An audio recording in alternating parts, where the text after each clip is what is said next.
Salam. Shalom. Dan selamat malam bagi kita semua. Bersyukur kita berjumpa kembali dalam ibadah keluarga pada hari ini, Kamis 13 Oktober 2022. Bersama dengan keluarga Nyonya Marta Pakula Sektor 1 dan keluarga Nyonya Marta Dedudung Sektor 2 bersama dengan keluarga Bapak Andarias Pasau Sektor 3 sebagai mimbar pelayanan di malam hari ini yang disampaikan secara live streaming. Dengan pelayan firman Tuhan oleh Bapak Pendeta Martinus Tangketasik MTH. Bapak Ibu yang diberkati Tuhan, mari mempersiapkan diri dan hati kita untuk mengikuti ibadah bersama pada malam hari ini. Untuk itu, kami mengajak sama-sama berdiri dengan memuliakan Tuhan. Haleluya, pujilah.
Pertolongan kita adalah dalam nama Tuhan yang menciptakan langit dan bumi. Amin. Kiranya kasih dari Allah Bapa kita dan dari Yesus Kristus serta pertolongan Roh Kudus akan menyertai saudara sekalian. Dan menyertai saudara juga. Silakan duduk. Mari kita bersama-sama bermazmur. Mazmur 111 ayatnya yang pertama sampai ayatnya yang ke-10 secara berbalasan. Haleluya. Aku mau bersyukur kepada Tuhan dengan segenap hati. Dalam lingkungan orang-orang benar dan dalam jemaah. Besar perbuatan-perbuatan Tuhan. Layak diselidiki oleh semua orang yang menyukainya. Agung dan bersemarak pekerjaannya. Dan keadilannya tetap untuk selamanya. Perbuatan-perbuatannya yang ajaib dijadikannya peringatan. Tuhan itu pengasih dan penyayang. Diberikannya rezeki kepada orang-orang yang takut akan Dia. Ia ingat untuk selama-lamanya akan perjanjiannya. Kekuatan perbuatannya diberitakannya kepada umatnya. Dengan memberikan kepada mereka milik pusaka bangsa-bangsa. Perbuatan tangannya ialah kebenaran dan keadilan. Segala titanya teguh. Kokoh untuk seterusnya dan selamanya. Dilakukan dalam kebenaran dan kejujuran. dikirimnya kebebasan kepada umatnya. Diperintahkannya supaya perjanjiannya itu untuk selama-lamanya, namanya kudus dan dahsyat. Permulaan hikmat adalah takut akan Tuhan. Semua orang yang melakukannya berakal budi yang baik. Puji-pujian kepadanya tetap untuk selamanya. Kita merespon Mazmur, menyanyi Kidung Jemaat 52 ayat 1 dan ayat 1 saja. Sabda Tuhan Allah.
Kita akan bersama-sama membaca dan merenungkan firman Tuhan. Mari kita mohon pertolongan Tuhan, kita berdoa. Di saat ini ya Allah, kami datang menghampiri takhta kekudusan-Mu. Kami datang menaikkan syukur terima kasih bahwa Engkau sungguh mengasihi perjalanan kehidupan kami. Di hari ini Engkau telah menyertai berbagai aktivitas kami. Baik itu di rumah maupun di tempat kami bekerja. Dan terlebih di saat ini, Tuhan mempersekutukan kami untuk bersama-sama menyembah Tuhan dalam ibadah keluarga. Dan di hari ini keluarga Nyonya Maria Pakula, keluarga Nyonya Marta Yakob de Dudung, dan keluarga Bapak Andarias Pasau menjadi keluarga yang terjadwal dalam ibadah keluarga Jemaat Masaleh. Bapa di sorga, kami akan bersama-sama membaca dan merenungkan firman-Mu. Kiranya Roh Kudus hadir dalam hati kami, menerangi hati kami semua. Sehingga firman-Mu boleh menjadi bagian kami yang akan selalu menguatkan dan mengingatkan perjalanan kehidupan kami. Jauhkan dari kami kuasa-kuasa yang akan mengganggu konsentrasi kami. Kiranya kuasa Tuhan saja yang hadir. Dengan demikian firman-Mu dapat kami mengerti. Terlebih dapat kami wujud nyatakan dalam kehidupan ini. Berbicaralah kepada kami ya Allah. Sebab kami anak-anak-Mu telah siap dan sedia mendengarkan firman-Mu. Semuanya ini kami minta dan kami sampaikan di dalam nama Tuhan Yesus. Amin. Firman Tuhan saya pilih dari kitab Injil Matius pasalnya yang ketiga. Ayatnya yang pertama sampai dengan ayatnya yang ketiga. Injil Matius pasalnya yang ketiga. Ayat pertama sampai dengan ayatnya yang ketiga, firman Tuhan berbunyi. Yohanes Pembaptis. Pada waktu itu tampillah Yohanes Pembaptis di padang gurun Yudea dan memberitakan, bertobatlah sebab kerajaan sorga sudah dekat. Sesungguhnya dialah yang dimaksudkan Nabi Yesaya ketika ia berkata, ada suara orang yang berseru-seru di padang gurun, persiapkanlah jalan untuk Tuhan, luruskanlah jalan baginya. Amin. Demikian firman Tuhan yang kita baca dan dengarkan bersama. Berbahagialah kita semua yang masih diberi kesempatan oleh Tuhan untuk mendengarkan firman-Nya. Dari ketiga ayat bacaan kita, saya memberi sebuah tema untuk kita renungkan bersama yang berjudul Berani Tampil Beda. Berani tampil beda. Saudara-saudara, hal-hal apakah dalam kehidupan kita yang dapat membuat seseorang mempunyai nama yang besar? Kalau ditinjau dari mata dunia, ada beberapa tanda yang harus dimiliki oleh orang tersebut. Misalnya, ia harus dilahirkan dari keluarga terkenal. Ia harus cekatan mengumpulkan uang untuk menjadi seorang konglomerat. Ia mendapatkan warisan dari keluarga yang sangat berpengaruh. Misalnya menjadi pakar dalam suatu bidang pendidikan akademis, hebat dalam bidang atletik, mempunyai jabatan politis dan militer yang tinggi, dan sebagainya. Semua ini merupakan daftar kriteria supaya seseorang mempunyai prestasi spektakuler. Saudara-saudara, kalau kita menyimak biografi Yohanes Pembaptis, ia sama sekali tidak memiliki tanda-tanda yang termasuk dalam kategori di atas. Mengapa? Ia dilahirkan dalam keluarga imam yang sederhana. Ia tidak mempunyai bisnis apapun. Ia tidak punya harta gonogini.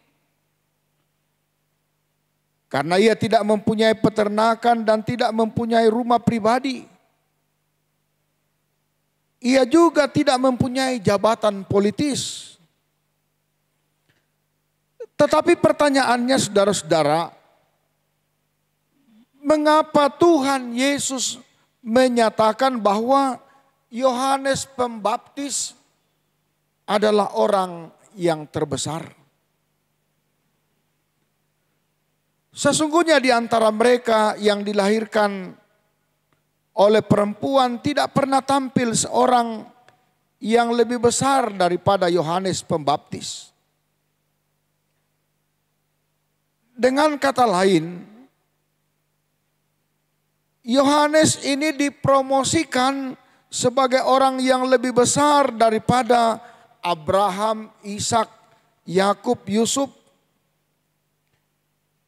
Ia lebih besar daripada Musa, Daud, atau semua hamba Allah yang tercatat dalam perjanjian lama. Ia lebih besar dari raja, kaisar, filsuf, presiden atau pemimpin militer manapun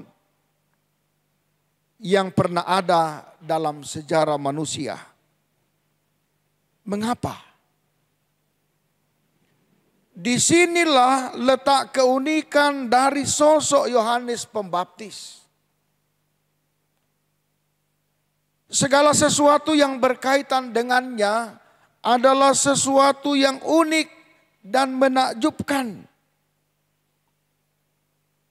Dalam kelahirannya, pola hidupnya, berita yang ia sampaikan, lokasi pelayanannya, baptisannya, kerendahan hatinya, dan bahkan kematiannya yang disemayamkan di sebuah talam. Marilah kita belajar beberapa keunggulan Yohanes Pembaptis. Yang pertama tentang keunikan kelahirannya. Saudara-saudara, ketika ia masih dalam kandungan, dikatakan bahwa ia telah dipenuhi oleh Roh Kudus. Dan dicatat di dalam Alkitab, ia adalah besar di mata Allah, karena ia akan menjadi pelopor jalan bagi Sang Mesias. Tugasnya adalah mengumumkan dan menyiapkan orang-orang akan kedatangan Mesias yang telah dijanjikan oleh para nabi dalam perjanjian lama. Sehingga di sini kita bisa melihat bahwa besar kecilnya seseorang di mata Allah bukan ditentukan apakah ia telah memenuhi standar menurut kacamata dunia atau tidak. Melainkan apakah orang itu sejalan dengan apa yang telah direncanakan dan dipilih Allah baginya demi kehendak Allah sendiri. Maka kita melihat di sini Yohanes Pembaptis tentang dirinya sendiri adalah seorang yang sangat mengagumkan. Ketika ia mulai menginjak dewasa, ia segera meninggalkan orang tuanya untuk berdiam di padang belantara yang berada di Yudea. Ia hidup seperti seorang petapa, bahkan meninggalkan status sosial dan ekonominya yang sudah amat sederhana itu. Saya percaya bahwa sejak ia masih kanak-kanak, ia pasti berulang kali diberitahu oleh bapaknya, "Anakku, ingat akan tugas dan posisimu sebagai hamba Allah." Yang kedua, saudara-saudara, keunggulan Yohanes Pembaptis, yaitu keunikan pelayanannya. Saudara-saudara, kalau menurut prosedur duniawi, lazimnya apabila seorang utusan raja atau utusan presiden yang diutus mendahului sang raja atau presiden yang akan beranjang sana ke suatu negara, tentu dalam persiapan kunjungan itu dia akan kebagian rejeki. Sebab mengapa? Negara yang akan dikunjungi itu pasti akan menempatkannya di hotel berbintang, menyediakan fasilitas yang mewah, dan lain sebagainya. Semua itu demi kelancaran kunjungan raja atau presiden dari negaranya. Dan juga banyak fasilitas lain yang diterimanya. Tapi gambaran tentang fasilitas kemewahan dan kemudahan seperti ini tidaklah kita temukan dalam sisi pelayanan Yohanes Pembaptis. Sebab mengapa lokasi utama pelayanan dan lokasi pelatihan Yohanes ialah di padang gurun.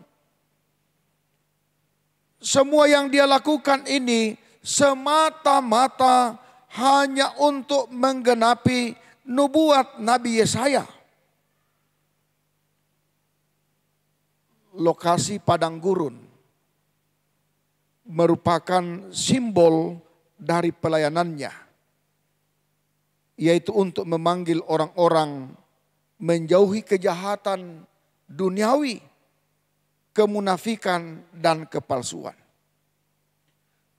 Berita yang ia sampaikan dalam pelayanannya sangat sederhana,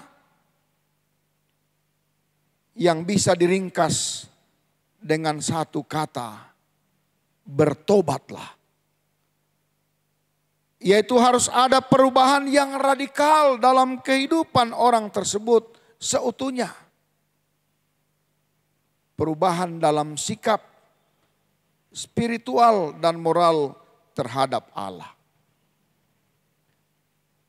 Yang ketiga, saudara-saudara, dari Yohanes Pembaptis ialah keunikannya dalam bersandang pangan. Saudara-saudara, sosok Yohanes pastilah mengejutkan siapa saja yang melihatnya. Karena mengapa? Karena selama 400 tahun tidak ada nabi yang menjadi penyambung suara Allah. Sekarang ini tiba-tiba muncul seorang yang menyatakan dirinya sebagai pembawa berita dari Allah. Orang-orang mengenalnya sebagai Yohanes, anak Imam Sakaria. Seharusnya ia juga menjadi imam. Mengapa ia kok menjadi nabi? Selain itu penampilannya nampak begitu antik. Tidak seperti pemimpin-pemimpin agama lainnya. Tidak seperti penampilan orang Farisi, orang Saduki, para ahli Taurat yang begitu meyakinkan. Yang berjubah indah, sisiran rambutnya yang gagah, makan makanan yang bergizi dan bertumbuh subur, amat berpengalaman dalam hal-hal duniawi. Tapi kalau Yohanes tidak ada potongan untuk menjadi pemimpin agama, figurnya kurang meyakinkan. Yohanes sama sekali tidak merasa tersisi dengan semuanya ini. Ia tidak pusing dalam soal sandang dan pangan. Ia mengenakan jubah dari bulu unta dan sabuk kulit yang berkhasiat, cocok untuk kehidupan di padang gurun, praktis dan tahan lama. Meskipun bukanlah mode yang lagi ngetren, nampaknya ia juga tidak risih dengan masalah gengsi. Ia tidak takut digelari manusia langka. Sekalipun Yohanes Pembaptis itu tampil beda. Inilah figur seorang hamba Tuhan yang tidak dihanyutkan oleh zaman, yang mempunyai energi sendiri, memiliki pikiran sendiri sesuai dengan hati nuraninya. Dengan berani ia bekerja dengan caranya sendiri sesuai dengan kehendak Allah. Kemudian ia mengucapkan kesan-kesannya pada zaman di mana ia berada, yang imbasnya bisa kita rasakan hingga kini. Sehingga terbentuk suatu reformasi untuk menciptakan kehidupan yang baru. Sekalipun pada akhirnya Yohanes Pembaptis harus menjadi tumbal bagi apa yang dia beritakan. Dikisahkan kepalanya disajikan di sebuah talam. Bagi dia yang penting adalah misi Allah yang diletakkan di atas pundaknya. Itu dapat ia rampungkan dengan sempurna. Saudara-saudara yang dikasihi dan diberkati oleh Tuhan. Pertanyaan untuk perenungan kita ialah, bagaimana dengan kehidupan kita sebagai anak-anak Tuhan? Apakah kita berani tampil beda di tengah-tengah perjalanan kehidupan yang Tuhan karuniakan bagi kita?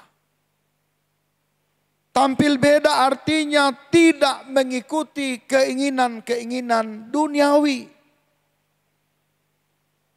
Kita mengikuti kehendak Allah di tengah-tengah perjalanan kehidupan ini.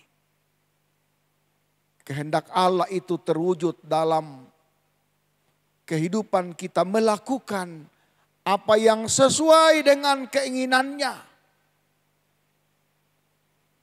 Melakukan perintah-perintahnya. Dan senantiasa berserah hanya memohon campur tangan dalam perjalanan kehidupan ini. Mari saudara-saudara kita berani tampil beda dengan orang yang tidak percaya kepada Tuhan kita. Kita menyatakan dasar kehidupan kita yaitu dasar kasih di dalam Kristus. Yang selalu rela memberi kehidupan kita untuk mau menyatakan pertolongan bagi sesama yang membutuhkan dalam kehidupan kita. Sebab Allah yang kita sembah, Dialah Allah yang telah disembah oleh nenek moyang kita. Abraham, Ishak, Yakub, Yusuf. Dia juga adalah Allah yang disembah oleh Yohanes. Allah yang senantiasa menyatakan kasih-Nya dari dulu, sekarang, hingga akan datang. Amin.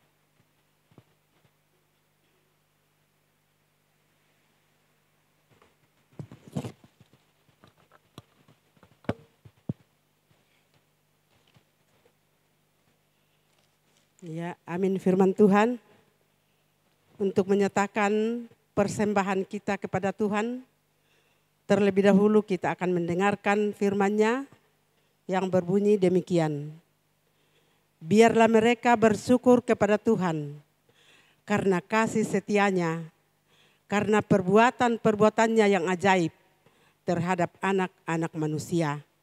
Sebab dipuaskannya jiwa yang dahaga dan jiwa yang lapar dikenyangkannya. Mengiringi persembahan, kita akan menyanyi Kidung Jemaat 363 ayat 1 dan 2. Bagi Yesus kuserahkan.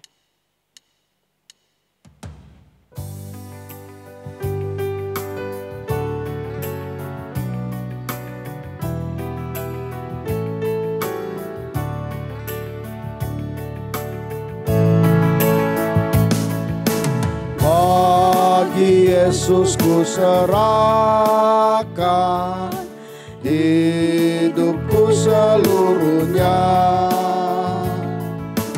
hati dan perbuatanku pun waktuku miliknya. Bagi Yesus semuanya, pun waktuku miliknya. Bagi Yesus semuanya, pun waktuku miliknya.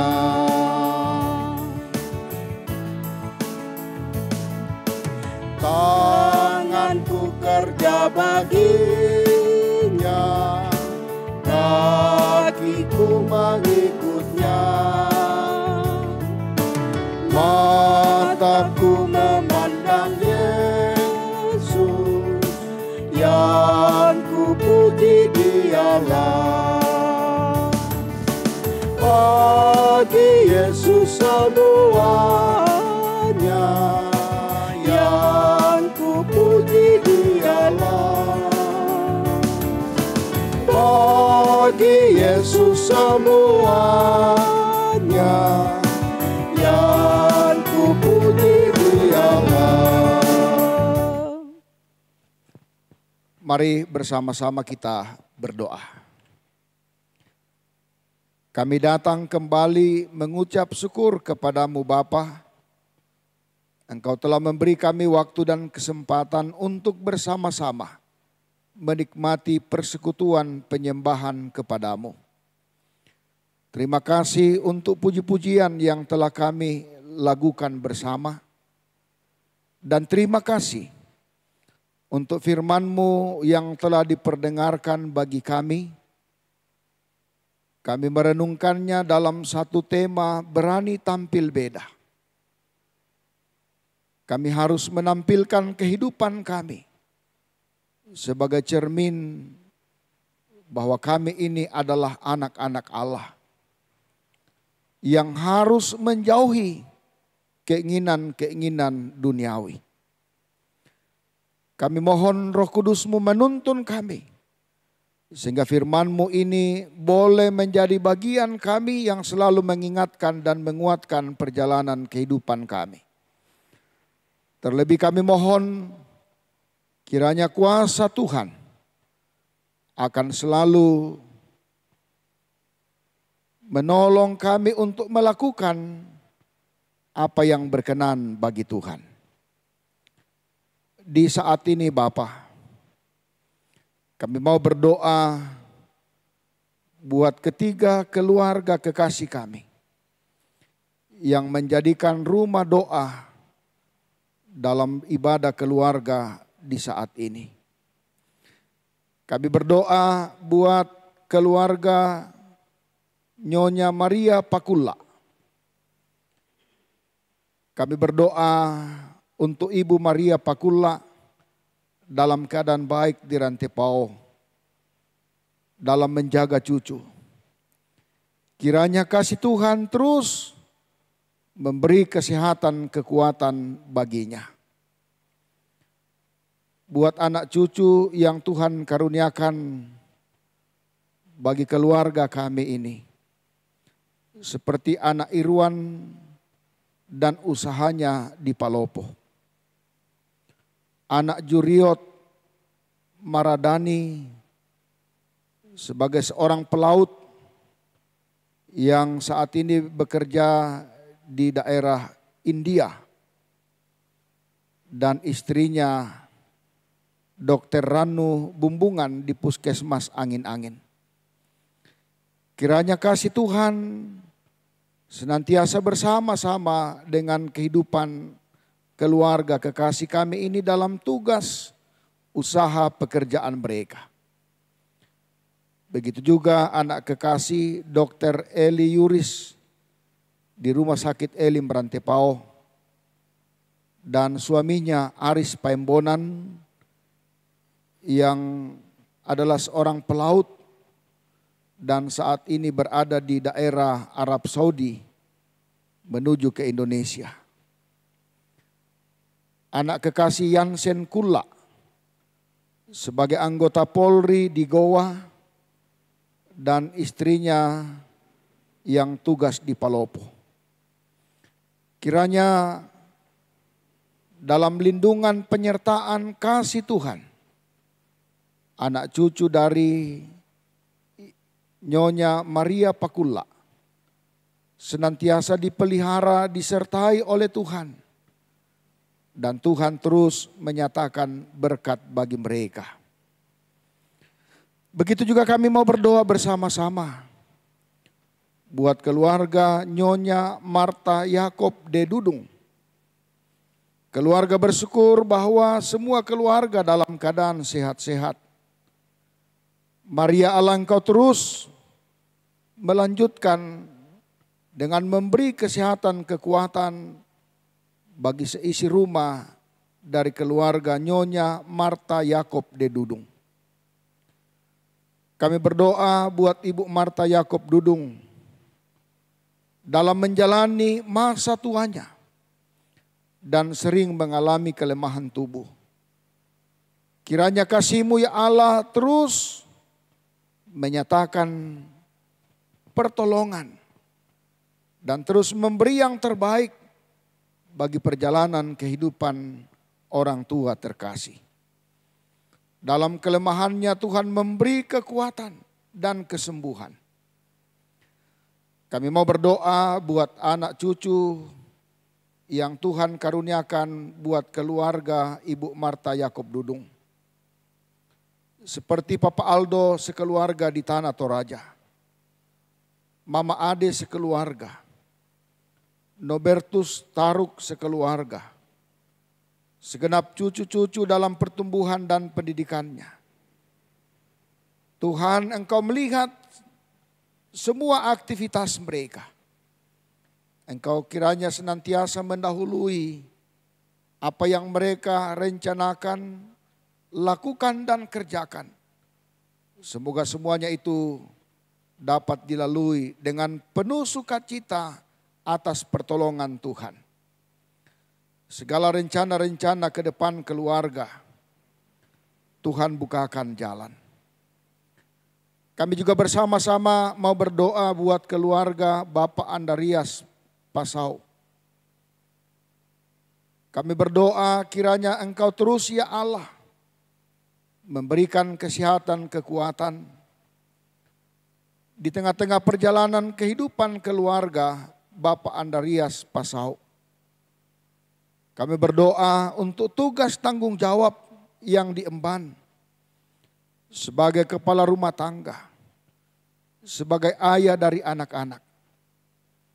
Begitu juga kami berdoa buat istri terkasih dalam tanggung jawabnya di tengah-tengah kehidupan keluarga sebagai ibu dari anak-anak.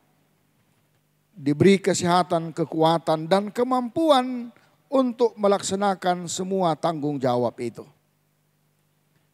Kami berdoa buat anak kekasih Jessica dan Jesselyn.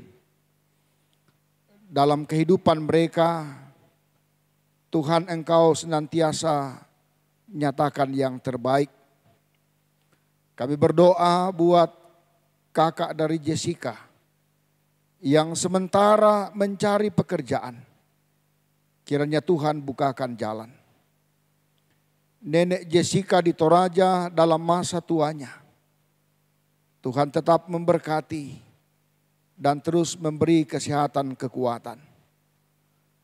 Tuhan bukakan jalan untuk semua usaha pekerjaan yang dikerjakan. Semoga semuanya itu boleh mendatangkan keuntungan sehingga berkat-Mu diterima dan dipakai untuk melanjutkan kehidupan karunia Tuhan. Kami bersama-sama berdoa untuk hal-hal yang tidak disebut dalam kehidupan ketiga keluarga yang hari ini terjadwal sebagai anggota jemaat yang mendapat giliran ibadah keluarga. Tuhan Engkau terus hadir di tengah-tengah kehidupan keluarga. Terima kasih untuk semua yang telah mengambil bahagian dalam pelayanan ini. Baik liturgis, pemusik, multimedia. Terima kasih untuk waktu ini. Kami juga menyerahkan ke dalam tangan-Mu kehidupan persekutuan di jemaat-Mu, di jemaat Masale di sini. Kami berdoa untuk segala bentuk kehidupan yang dilalui. Tuhan Engkau hadir dan menyatakan kasih-Mu bagi seluruh anggota jemaat. Secara khusus kami berdoa untuk Bapak Yusran atau Bapak Julian yang rencana besok akan melalui operasi. Kiranya kasih Tuhan hadir menyertai dan memberkati semua proses yang dilalui. Ini permohonan kami ya Allah. Ini ungkapan syukur kami. Kami percaya Tuhan mendengar dan Tuhan juga pasti akan mengabulkannya. Semuanya ini kami minta di dalam nama Tuhan Yesus yang telah mengajar kami berdoa. Doa Bapa kami bersama-sama demikian. Bapa kami yang di sorga, dikuduskanlah namamu. Datanglah kerajaanmu, jadilah kehendak-Mu di bumi seperti di sorga. Berikanlah kami pada hari ini makanan kami yang secukupnya. Dan ampunilah kami akan kesalahan kami. Seperti kami juga mengampuni orang yang bersalah kepada kami. Dan janganlah membawa kami ke dalam pencobaan. Tetapi lepaskanlah kami daripada yang jahat. Karena Engkaulah yang empunya kerajaan dan kuasa dan kemuliaan sampai selama-lamanya. Amin.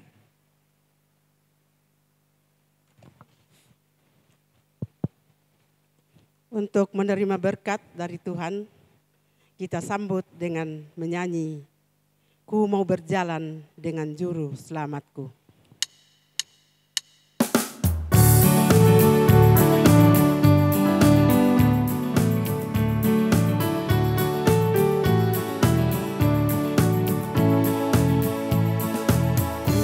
Mau berjalan dengan juru selamatku, lebah berbunga dan berair sejuk. Ya kemana juga aku mau mengikutnya, sampai aku tiba di negeri baka. Ikut, ikut, ikut Tuhan Yesus, ku tetap mendengar dan mengikutnya.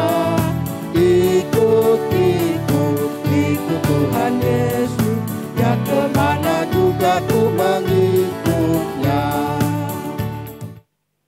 Saudara-saudara yang dikasihi Tuhan, pergilah kamu dan lakukanlah firman Tuhan yang sudah kamu dengar. Terimalah berkat Tuhan. Tuhan memberkati engkau dan melindungi engkau. Tuhan menyinari engkau dengan wajah-Nya dan memberi engkau kasih karunia. Tuhan menghadapkan wajah-Nya kepadamu dan memberi engkau damai sejahtera. Amin. Ya. Demikianlah ibadah kita pada malam hari ini atas nama keluarga yang terjadwal. Sebagai mimbar pelayanan pada malam hari ini menyampaikan terima kasih kepada hamba-Nya yang sudah melayani bahkan menyampaikan firman kebenaran kepada kita semua. Untuk dijadikan rema akan dipedomani dalam perjalanan hidup yang masih dianugerahkan Tuhan kepada kita. Kiranya hamba-Nya Bapak Pendeta Martinus Tangketasik MTH senantiasa diberi kuat, kesehatan bahkan berkat sukacita di dalam tugas pekerjaannya di mana Tuhan tempatkan melayani di tengah-tengah jemaat Masale. Tuhan tetap memberkati.